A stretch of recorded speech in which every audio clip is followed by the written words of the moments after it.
Hello again, people of YouTube. This is the Reverend. The theme here. And Grey Mouse 1. The three middle-aged guys, or three middle-aged dudes just bullshitting about nothing. And we're going to revisit an old topic. We are actually going to talk about the Final Fantasy VII Remake. I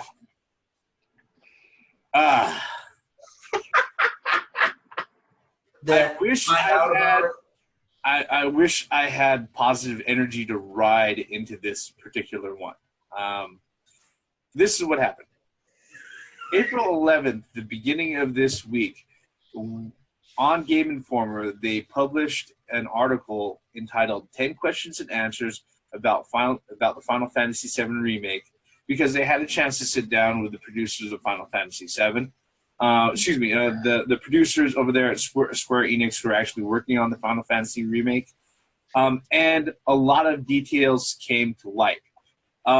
Let me go ahead and actually share with you right now what the actual article looks like and point out some of the parts that were really troubling as a result. Okay? So this is GameInformer.com. Like I said, 10 questions about and answers about the Final Fantasy VII Remake. There they have Girly Looking Cloud.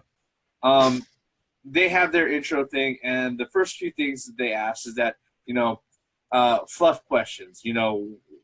Fans were looking for the Final Fantasy VII Remake for years. What changed that made you say that now was a good time?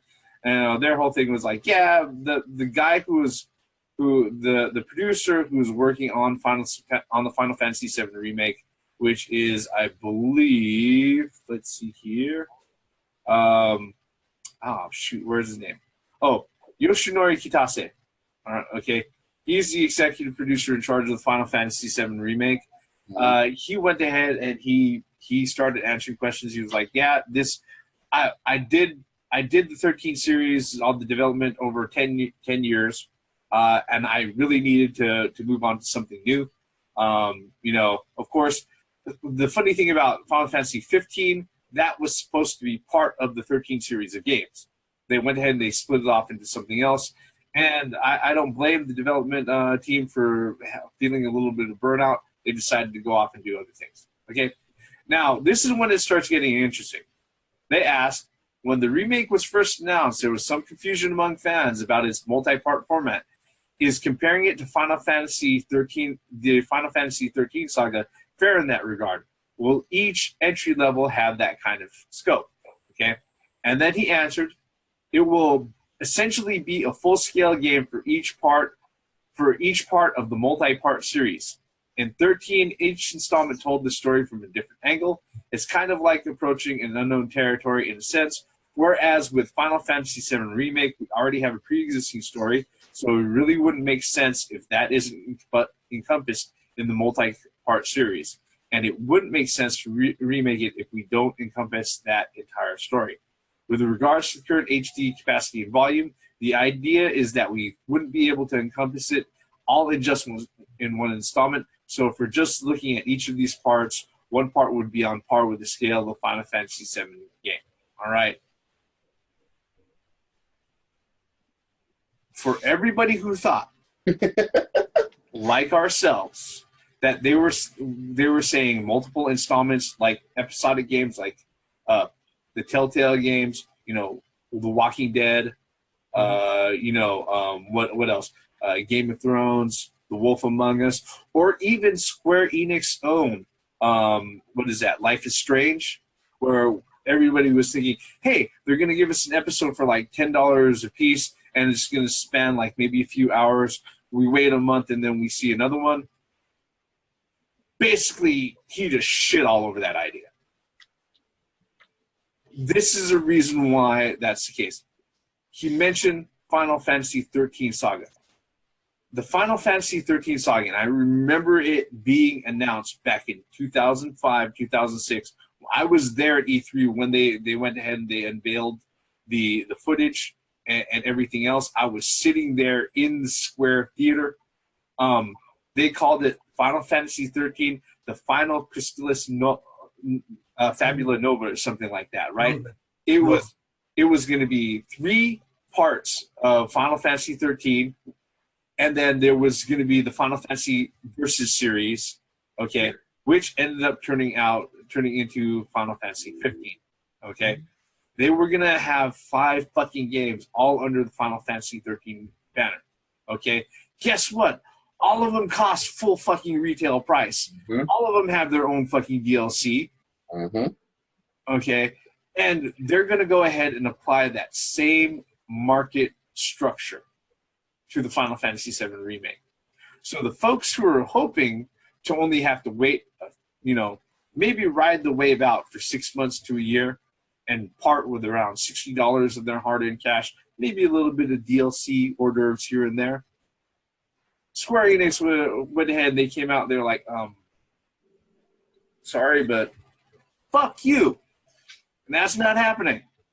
Well, with that, right, Final Fantasy VII, the original game, I think, correct me if I'm wrong, was 3 discs. Yeah. Now, so... And the majority of that was video, full motion video. Absolutely. So, and, they've already said that they're going to tweak the storyline, this, and this, right? So, ultimately, I'm paying $60 times 3 in order to get the complete Final Fantasy VII Remake experience. Hold that thought, though, because here's the thing. All right. Wait, there's more. Yes, indeed. There's more. The scary part about that is this.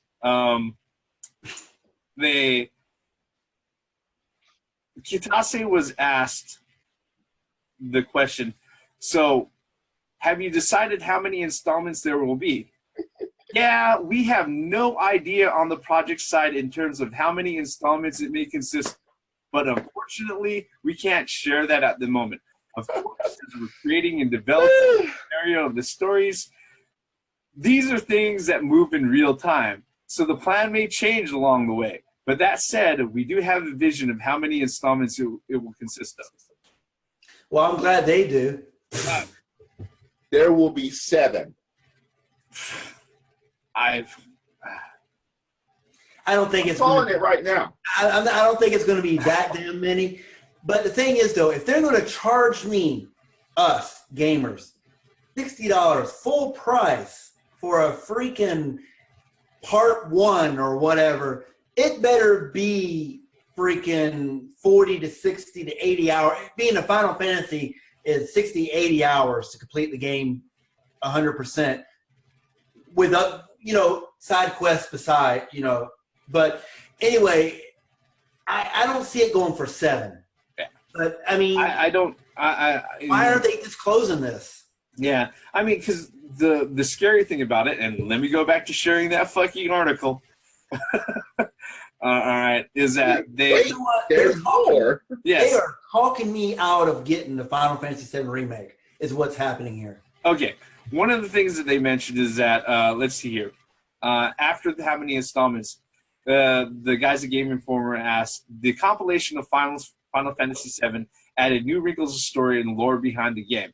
How is the team approaching the integration of those new elements into the remake? When they're talking about the compilation, they're talking about Dirge Cerebus, Final Fantasy Crisis Core, all the other spin-off games. Okay, so this Final Fantasy remake is not just going to encompass the core 3 fucking discs on, let's see here, where are you, motherfucker? This motherfucker, all right? They are going to try to encompass and squeeze in everything in the Final Fantasy compilation. All right. The games and the animations. What's up? No, so you're telling me that they're going to squeeze in from the anime and the games, and they're trying to squeeze all this on top of the Final Fantasy VII original storyline? No, I think mostly the games that they published. Like I said, the stuff from like Dirge of Cerebus and also Crisis Core. All right, the actual games, the other games that were attached to Final Fantasy VII. Okay. So what? Zach's going to be a freaking playable character? Or they're gonna address him. He's gonna have a chapter someplace. Got to. Yeah. Otherwise, it wouldn't make sense. No. I mean, and look, that bitch better die. That's all I gotta say. But no, she'll wait, die, but you'll wait. Wait, there's more. Yeah, Okay. she'll die, but you'll Phoenix down her. Okay, all right. Okay, let's see here.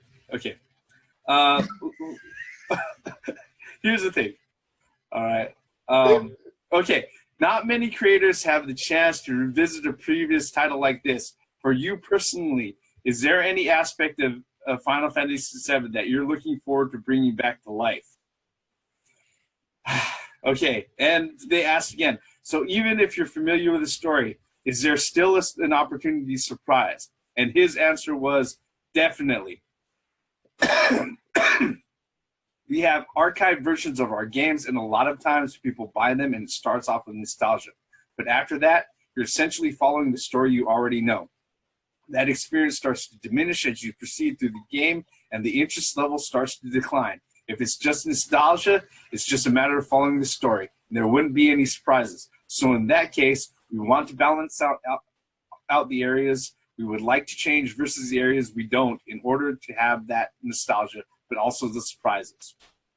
Do you see the larger iconic plot points as an opportunity to surprise fans, or are there things that you and the team consider untouchable? I, along with Nomura-san and Kazushige Nojima-san, were involved with the remake, were involved with the original Final Fantasy VII. We were the people who created it. So in that sense, we don't think anything is untouchable. That isn't to say we're changing everything. What I don't understand about this is that motherfuckers are still rushing out there to go ahead and line up and pre-order this piece of shit. Well, wait, I said that out loud, didn't I? Yes, I did. One thing is that Aerith dying is part of the plot. Wait. You're going to have to change. Look, hang on. You're going to have to change like 2 discs of information, of storyline, if she survives. It doesn't matter if they're going to sit there and make it like 3 or 4 fucking full games. Oh, my God. Okay. What I was about to say is just simply this. There are remakes and remasters of games all the time where they don't change the fucking story. Yes, there'll maybe be a director's cut where they put extra shit in. But if for something like this, they just want it remade in today's graphics. They didn't want a total ramp of the game. Yes, because you change the story, then it's not Final Fantasy VII anymore. Yep. It's something else. Or...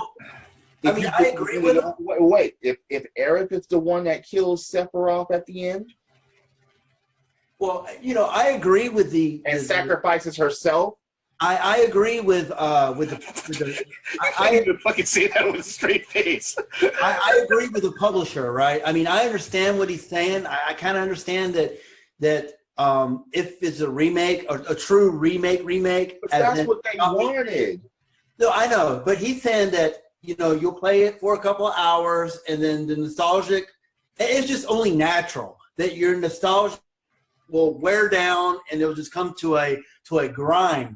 But I think what the producer is forgetting is that, just like you said, Theme, people didn't want a rehash of the story. They didn't want anything added to the story. They just wanted the experience. Final Fantasy. They wanted to keep everything intact the way it was released back in 1997.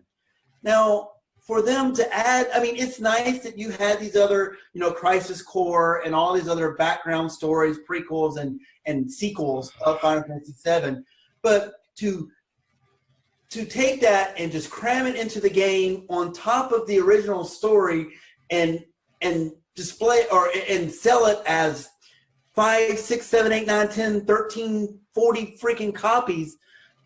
This is just, people didn't ask for that. And again, I have to say this again. I've said it in my previous videos. You must always be careful for what you ask for, because you may get what you ask for, but you would also have all this bullshit in between, and that's what it's turning into. Because when we've all seen the trailer. We've all seen people crying when this was announced at E3. People were in tears, along with the Shenmue 3, but people were in tears. They're like, finally, we've been asking for this for so long.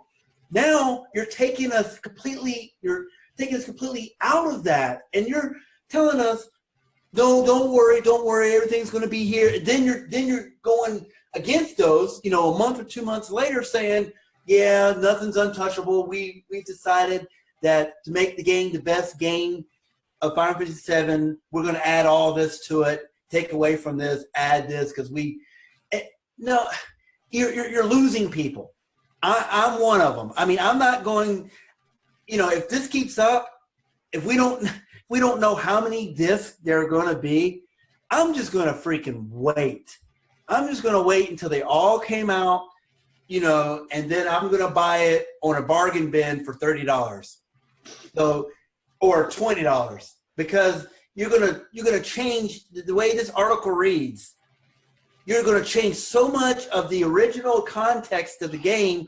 It's not even gonna be Final Fantasy VII anymore. Quick question: what if some of those things you can only get digitally?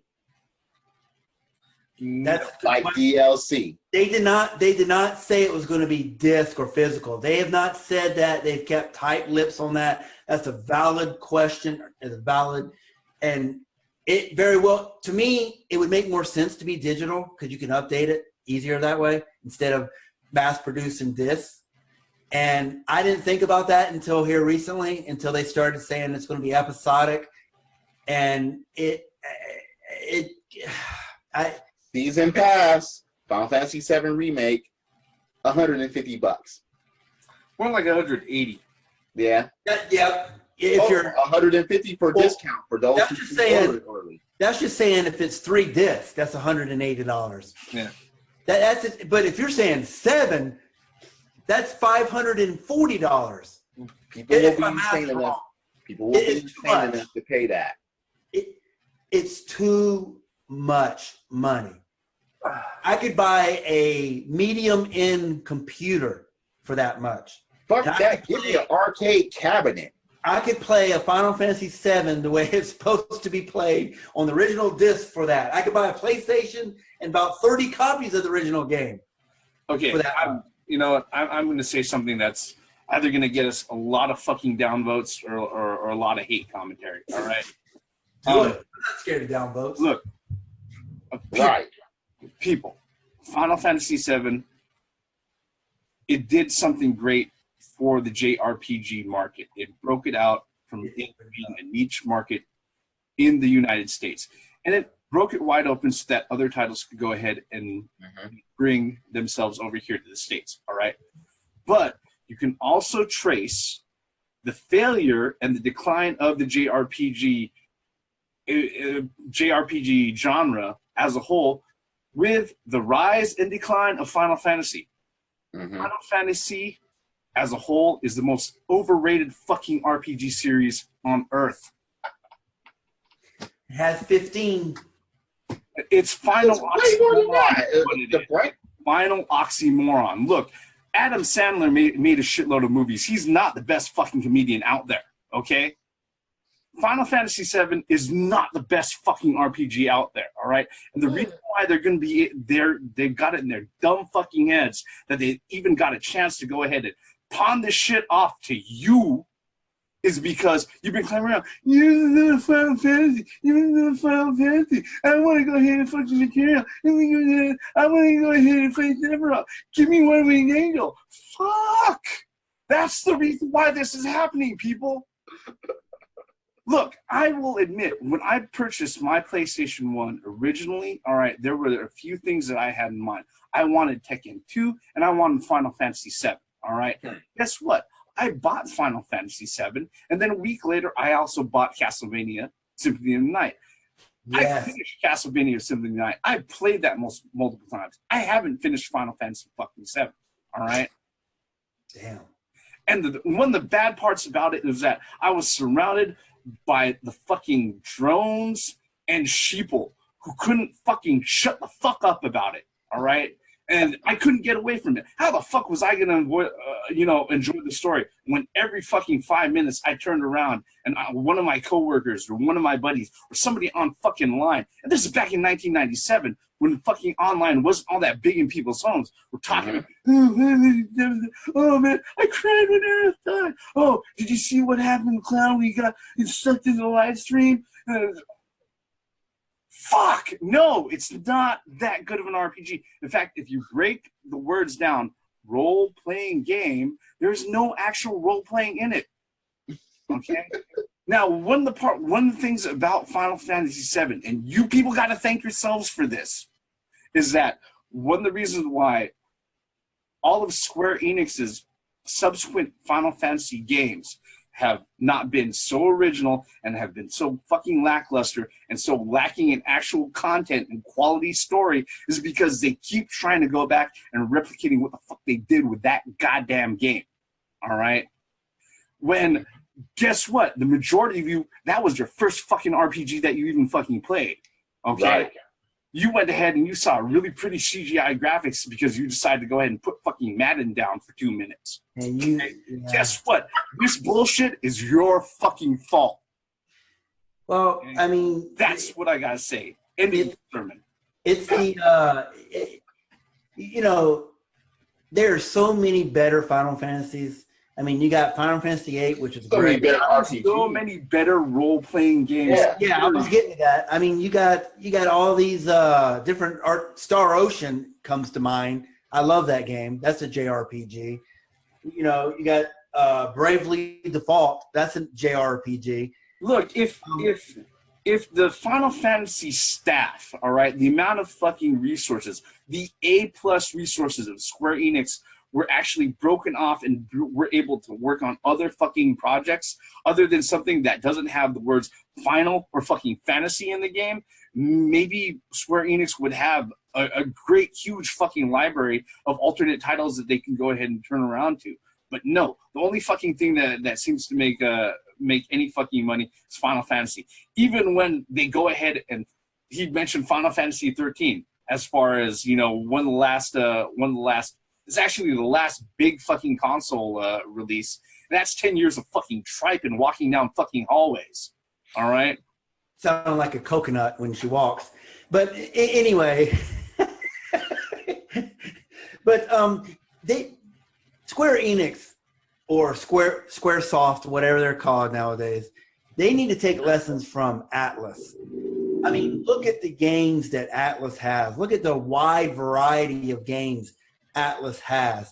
You may not like some of them, but you like others. It's not Square Enix. It's just they're stuck on Final Fantasy, and it's going to continue to go as long as people keep buying Final Fantasies. It's not that they are stuck on Final Fantasy. Everyone else is stuck. On Final Yeah, I guess that's better. If the fans as a whole would sit there and just like think of this as the Square Enix equivalent to the WWE, okay? If the fans as a whole sat there and said, hey, this is the same old bullshit you've been feeding us for the last fucking decade, we're not going to go ahead and patronize this shit, you think Square Enix would go ahead and actually keep on pumping this shit out? No! All right? Well, see, one thing that you got to take in consideration, though, is that, yes, in the Western world, yes, however, in Japan, Final Fantasy is the top fucking RPG. For Christ's sake, I lived there for 20-something years. What else is there? Well, you got Star Ocean. You got other. No, look, what happened is that its main fucking competition ended up jumping into their fucking... Exactly. This is what the Reverend is saying. This is what the Reverend is saying. Square Enix had a lot more weapons. Yeah. That they could fucking use. They had more even RPGs, a lot more of them that they could fucking make. Chrono Trigger, anyone? There used to be a point in time where if Square Enix made something besides an RPG, that it was actually really fucking good and people were looking forward to it. Exactly. But now, when you mention Square... Kingdom Hearts. I mean, that's Square Enix.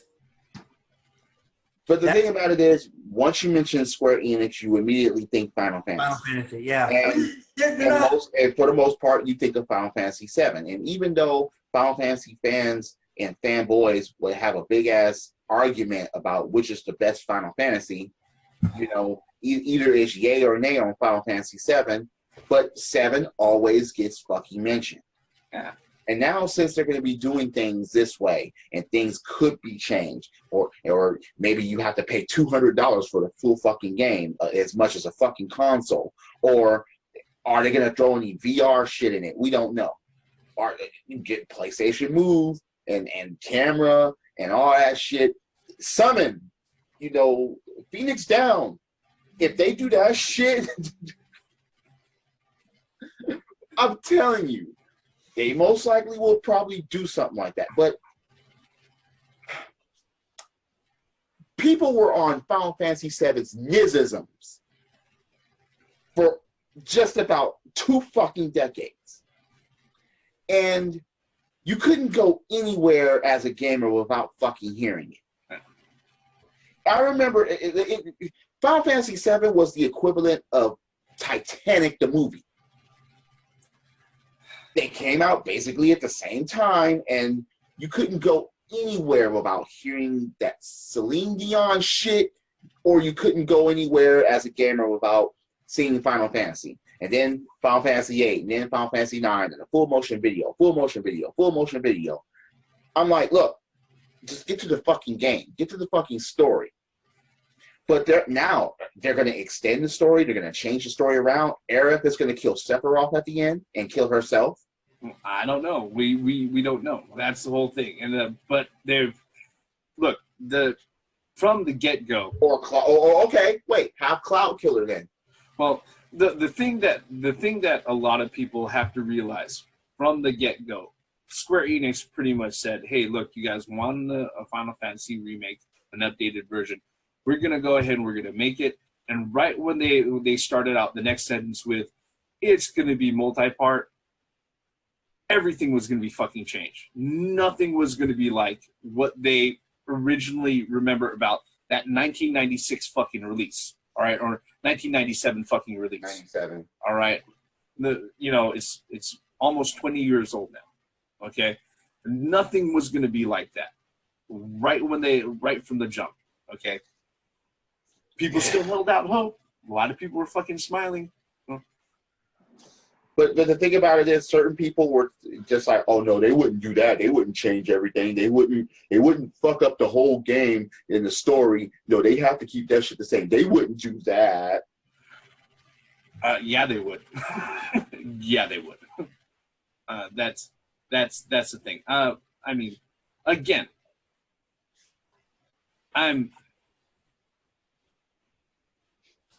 the funny thing about this is that I really don't feel like, after thinking about all of this and I've let all of that out, I really don't think that Yoshinori Kitase, the producer of the Final Fantasy VII Remake, the creative guy behind it, okay, I really don't think he's doing anything wrong, all right, because he's giving fans exactly what the fuck they're asking for. Yeah. You know, they wanted more of it. Guess what? They're going to have multiple fucking full-price games for it. Okay?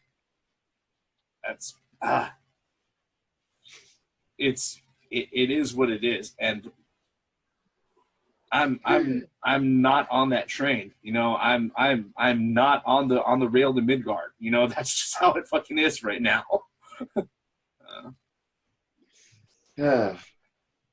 It's funny how this totally overshadows World of Final Fantasy. You know, here's the thing.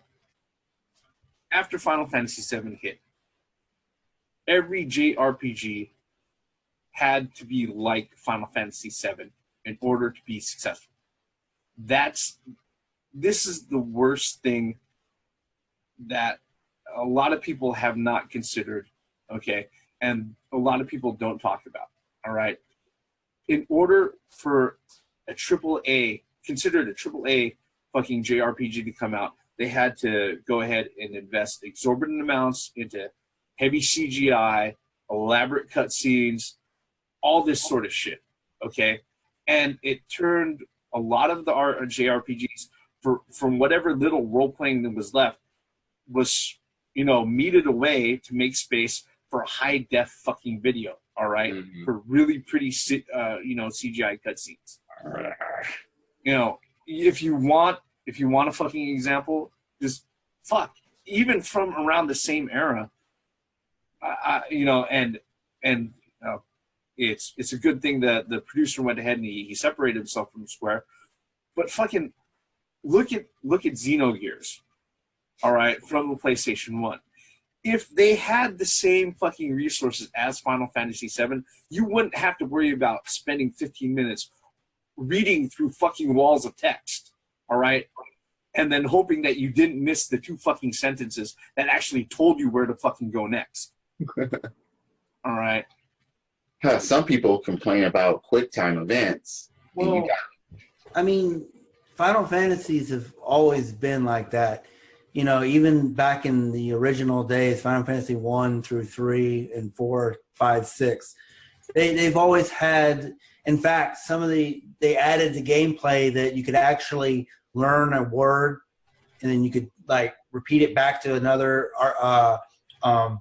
NPC and it flows the storyline. So I don't know. Maybe that we just need a Final Fantasy that goes back to the 8-bit type of gaming. Would probably, or they just need to say, look, we've done Final Fantasy 1 through 15, and then like spinoffs for 15 or for 13, spinoff for 10, spinoff for 12. I think maybe I'm wrong, but maybe it's just time to bury that horse because it's been kicked to death. That horse. No, people still go head over heels and celebrate when a Final Fantasy is announced, pretty much. And even if it's something that it looks not the same Final Fantasy, as people would still give it a chance because it says Final Fantasy on it. It is their cash cow. I agree with what the Reverend said, was that it's wrong for Square Enix to or for any publisher for that matter, is to model their RPG after Final Fantasy VII. That's definitely not something that would be a role. Most fighting games modeled themselves after Street Fighter. Most beat 'em ups model themselves after Double Dragon to a certain point. Yeah, but the thing is that there aren't 50 fucking titles out there connected to Final Fantasy in some form or another. All right, this is the thing with the Final Fantasy games. All right, is that there were a lot of Final Fantasy titles as it was before Final Fantasy VII. All right, after Final Fantasy VII hit, up until this point, there's like I think there's over 60 fucking connected titles. Well, one thing too is like you're saying, Final Fantasy VII was the first Final Fantasy that introduced full motion video. Now, the other Final Fantasy titles that I thoroughly enjoy, especially my favorite Final Fantasy, is Final Fantasy Tactics, which still kind of it still has Final Fantasy in it, but it's completely different from any of the other Final Fantasies. Actually, I think the Tactics was more modeled after Ogre Tactics, depending on which. So, I mean, there are tactics that are not Final Fantasy games. Yeah, but they need to bury that horse. It's dead. You know, we're gonna go up to 15, and there's no how many copies are going to be on Final Fantasy VII Remake. They just need to quit. You know, I mean, they have successes with MMOs. You know, Final Fantasy 11 and Final Fantasy 14. Final Fantasy 11, people are still playing that shit. Yeah. And you got Final Fantasy 14, people are still playing that shit. From what I heard, is actually good after the last. There's an update. There's a new or reborn, whatever, and it's spectacular is what I've heard. But I just don't want to pay that fucking fee, that $15 Warcraft fee every month. No, I'm not doing that. Sorry. That's something that I just thought about too. What if you have to pay a fee to play it online or multiplayer? What? Remake. It better not be a multiplayer. There's no reason for it to be a multiplayer. Yeah, there is for motherfuckers. Hey, we're living in an online age where it's not an MMO. I understand that, but in that same article, they were, and also another article in the printed Game Informer thing. They were very open about the fact that combat is based off of Dissidia, which is basically their Final Fantasy fighting game or action title. I thought it was more modeled after Side Zero. No, they said that they're modeling it more after Dissidia. Well, Final Fantasy 15 is they don't have turn-based either, so. Yeah. So, a lot of people are not going to get the game just on that regard alone. That it's not turn-based. Yeah. Well, no, it's not what. Like I said earlier, this video, we're running out of time here. Yeah. So my closing thoughts is that I told you guys to be careful what you asked for. Now you're getting what you're asked for, and now you're complaining. What the fuck? Yeah. Does that make any sense? In this day and age, people still won't take responsibility. And that's exactly what this is. Any thoughts, Theme, to close us out? Yeah, I just leveled out. I just gave my thoughts on it. It's just, yeah, it's pretty. Wow, yeah. Look, here's how it is. All right. I am not on board the train to Midgard. All right. And for the folks who are, and if you're going to go ahead and entertain that, well, expect more of it. Unfortunately, there's a reason why this is here in the market. All right. Especially if it becomes successful, expect more beloved franchises to run the same scheme. And other companies follow suit. Come on. Wake up. Yeah. That's the way it is. You know, I mean, I could go on. I could really go on. But we've got less than a minute left. Thank you for staying with us for the last almost 40 minutes, folks. Hit like, hit subscribe. You know, if you're so kind. We're the three middle-aged dudes. I'm the Reverend. Theme here. And Gray Mouse 1. Hey, we want to read your comments, so please write them down. For the benefits of common sense, logic, and episodic bullshit gaming. Credits. Final Fantasy is over fucking rated.